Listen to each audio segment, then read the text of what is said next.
teid siis Kasteheina kohvikusse. Oleme mõned aastad tagasi teinud kohvikut. Nüüd otsustasime, et tahaks jälle proovida.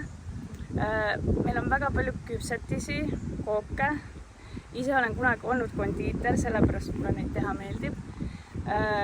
Aga saab ka näiteks leste, vorsti, grillvorsti siis, suppi teeme ka, et natuke midagi soolast, midagi magusat, kokteili, kes tahab natuke lõbusamat meeleolu.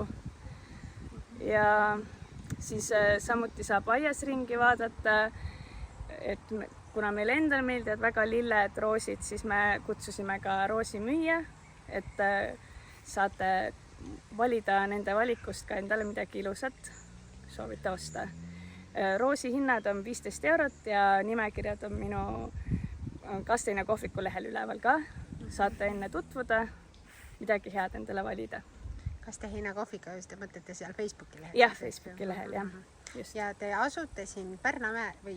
Lubjamäel. Jah, Lubjamäel, Lubja tee ääres, kohe suure tee ääres.